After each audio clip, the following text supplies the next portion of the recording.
নমস্কাৰ। আজি মঙলবাৰ আৰু দিনটো মোৰ বাবে এক প্ৰকাৰ এটা প্ৰাপ্তিৰ দিন আছিল। আমাৰ সকলোৰে মনত আছে 2021 চনৰ মে মাহত ইনফেক্ট 10 মে তাৰিখে মই শপত গ্ৰহণ কৰিছিলোঁ।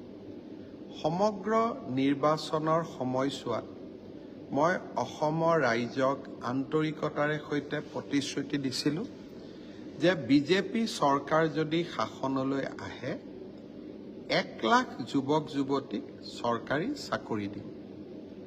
কোনেও বিশ্বাস কৰা নাছিলে। বিজেপি নিৰ্বাচনত বিজয়ী হ'ল, কোভিড আহিলে, সংকটৰ মাজত থাকিও সেই প্ৰতিশ্ৰুতি মই পাহৰা নাছিলোঁ। এটা সময় হৈছিল যে বিৰোধী পক্ষৰ বিধায়ক, বিশেষ এজন বিধায়কে 1 লাখ চাকৰি আমি দিব নোৱাৰিম বুলি ভাবিয়ে মাজে মাজে এনেকুৱাও কথা কৈছিল যে আমি এতিয়া আন্দোলন কৰিম, 1 লাখ চাকৰি চৰকাৰে কিয় দিয়া নাই। ভাল কথা, চৰকাৰে কিবা কাম প্ৰতিশ্ৰুতি মতে নকৰিলে আন্দোলন হ'ব লাগে, কিন্তু যদি প্ৰতিশ্ৰুতি মতে চৰকাৰে কাম কৰে তাত ধন্যবাদো পাব লাগে। মোক ধন্যবাদ নালাগে। আজি আমি ৯৯,০০০ আৰু ৯৭টা নিযুক্তি সম্পূৰ্ণ কৰিলোঁ। PWD ৰোডছ আৰু বিল্ডিং ডিপাৰ্টমেণ্টত আজি আমি ৬০০ জনতকৈও অধিক জুনিয়ৰ ইঞ্জিনিয়াৰক নিযুক্তি দিলোঁ আৰু ৮১২ গৰাকী নাৰ্ছক নগাঁও, কোকৰাঝাৰ, নলবাৰী আৰু তিনিচুকীয়া মেডিকেল কলেজত আমি নিযুক্তি দিলোঁ। চাওঁতে চাওঁতে নিযুক্তি আজি 1 লাখতকৈ 3টা কম। মই নিশ্চিত যে এই মাহত নহ'লে অহা মাহত আমি 1 লাখ নিযুক্তি সম্পূৰ্ণ কৰিম। অসমত ইয়াৰ আগতে কোনো এখন চৰকাৰ নাছিলে যিখন চৰকাৰে নিজৰ কাৰ্যকালৰ প্ৰথমটো 3.5টা বছৰত 1 লাখ নিযুক্তি সম্পূৰ্ণ কৰিছিলে। এটাও হাইকোৰ্ট হোৱা নাই, দুৰ্নীতিৰ অভিযোগ অহা নাই আৰু অসমৰ দুখীয়া আৰু মধ্যবিত্ত শ্ৰেণীৰ লোকে চৰকাৰী চাকৰি প্ৰথমবাৰৰ বাবে পাবলৈ সক্ষম হৈছে। এতিয়া মোৰ লক্ষ্য অনাগত দিনত আৰু 50,000 নিযুক্তি সম্পূৰ্ণ কৰিব পাৰোঁ নেকি। চেষ্টা অব্যাহত থাকিব, মই মোৰ কাম কৰি গৈ থাকিম। আজি মই 2টা বিশেষ ঘোষণা কৰিছিলোঁ, যি 2টা আপোনালোকৰ আগত মই শ্বেয়াৰ কৰিব খুজিছোঁ। প্ৰথমটো হ'ল আমি নিযুক্তিত স্বচ্ছতা আনিলোঁ। ট্ৰেন্সফাৰ পষ্টিঙতো আমি স্বচ্ছতা আনিব পাৰোঁ নেকি। চৰকাৰী কাৰ্যালয়ত চলি থকা বিভিন্ন দুৰ্নীতিৰ আন এটা কাৰণ হ'ল ট্ৰান্সফাৰ আৰু পষ্টিং। আমি যদি ছিষ্টেমবিলাক ৰিফৰ্ম কৰি গৈ থাকোঁ তেতিয়া মানুহে দুৰ্নীতি কৰাৰ সুযোগে নাপাব। 2 অক্টোবৰত আমি এটা পৰ্টেল উদ্বোধন কৰিম। সেই পৰ্টেলটোত মই নগাঁৱত চাকৰি কৰি আছোঁ, মই ডিব্ৰুগড়ত আহিব খোজোঁ। ময়ো ডিব্ৰুগড়ত চাকৰি কৰি আছোঁ, মই নগাঁৱত আহিব খোজোঁ।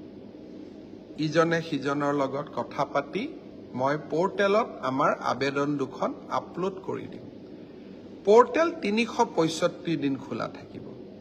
প্ৰতি 2 মাহৰ মূৰে মূৰে আমি এই ধৰণৰ আবেদনবিলাক নিষ্পত্তি কৰি আমি ট্ৰান্সফাৰ অৰ্ডাৰ পৰ্টেলটোতে আকৌ তুলি দিম। কোনোবাই অলপ কষ্ট পাইছে, নগাঁৱৰ পৰা ধুবুৰী, ধুবুৰীৰ পৰা নগাঁও কৰিব পৰা নাই, কিন্তু নগাঁৱত তেজপুৰত এজন ল'ৰা আছে যোনে তেজপুৰৰ জন ডিব্ৰুগড়ত যাব খোজে, আকৌ নগাঁৱৰ জন তেজপুৰত আহিব খোজে, ডিব্ৰুগড়ৰ জন নগাঁৱত আহিব খোজে। নগাঁও আৰু ডিব্ৰুগড় কৰিলে মোৰ কামটো নহয়, কিন্তু নগাঁও, তেজপুৰ, ডিব্ৰুগড় কৰিলে মোৰ মিউচুৱেল ট্ৰান্সফাৰ হয়। তেনেকুৱাও আমি সুবিধা ৰাখিম। মই ভাবোঁ স্বচ্ছ নিযুক্তিৰ পিছত এতিয়া সময় হ'ল স্বচ্ছ ট্ৰান্সফাৰ আৰু পষ্টিং। আপোনালোকে শুভেচ্ছা জনাব। এই কামতো যাতে আমি সফল হ'ব পাৰোঁ। আৰু এটা বিষয় মোৰ কিছুদিনৰ পৰা দৃষ্টিগোচৰ হৈছে। 2017 চনৰ এপ্ৰিল মাহৰ পিছত অসম চৰকাৰৰ যদি কোনোবা কৰ্মচাৰীৰ মৃত্যু হয়, তেতিয়াহ'লে আমি কৰ্মচাৰীজনৰ যিমান দিন চাকৰি বাকী আছিলে সিমান দিনলৈকে তেওঁলোকক দৰমহা দি থাকোঁ। অৰ্থাৎ আজি ৰতন নামৰ চৰকাৰী কৰ্মচাৰীজনৰ মৃত্যু হ'ল, তেওঁৰ চাকৰি আৰু 20 বছৰ আছিলে। এই 20 বছৰ তেওঁৰ পৰিবাৰে তেওঁৰ একাউণ্টত দৰমহাটো পাই থাকিব এজ ইফ ৰতন এতিয়াও জীয়াই আছে। মাহৰ 1 তাৰিখে গৈ দৰমহাটো তেওঁৰ একাউণ্টত সোমাব। কাৰ একাউণ্টত সোমাব? মৃত ব্যক্তিজনৰ পৰিবাৰৰ তাত। এতিয়া এটা সমস্যা হৈছে, বহুত ক্ষেত্ৰত ডেকা বয়সতে চৰকাৰী কৰ্মচাৰীসকলৰ মৃত্যু হয়। মৃত্যু হোৱাৰ পিছত স্বাভাৱিকতে পত্নীগৰাকীয়ে কেতিয়াবা পুনৰ বিবাহ কৰে, আৰু তাক আমি সমৰ্থনো কৰোঁ। কাৰণ ডেকা বয়সতে বিধৱা হোৱা ছোৱালী এগৰাকীয়ে সদায় বিধৱাৰ সাজ পিন্ধি থকাৰ কোনো অৰ্থ নাই। পুনৰ বিবাহ আমি সকলোৱে আদৰণি জনাওঁ। কিন্তু পুনৰ বিবাহ হোৱাৰ পিছত মোৰ প্ৰথম শহুৰ শাহুৰেকক মই চাওঁ নে নাচাওঁ। স্বাভাৱিকতে নতুন জীৱন এটাত যোৱাৰ পিছত পুৰণা ঘৰখনৰ লগত সম্বন্ধ দুৰ্বল হৈ যায়। ফলত সেই মৃত চৰকাৰী কৰ্মচাৰীজনৰ দেউতাক মাকে জীয়াটো ভুগিব লাগে। কাৰণ ল'ৰাটোৰ পেঞ্চন আমি পত্নীক দিওঁ, দেউতাক মাকে একো নাপায়, আৰু দেউতাক মাকে বহুত কষ্ট পায়। সেইকাৰণে এইবাৰ আমি সিদ্ধান্ত লৈছোঁ যে এনেকুৱা পেঞ্চনৰ 80% আমি বিধৱা পত্নীগৰাকীক দিম, আৰু 20% আমি বৃদ্ধ দেউতাক আৰু মাকক দিম। অৱশ্যে দেউতাক মাক যদিও নিজেই চৰকাৰী কৰ্মচাৰী, তেতিয়াহ'লে আমি তেনেকুৱা সুবিধা নিদিওঁ।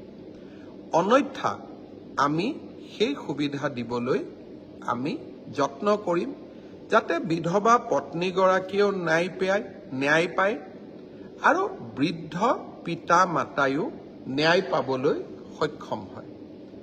মই ভাবোঁ এই প্ৰচেষ্টাকো আপোনালোকে সকলোৱে আদৰণি জনাব।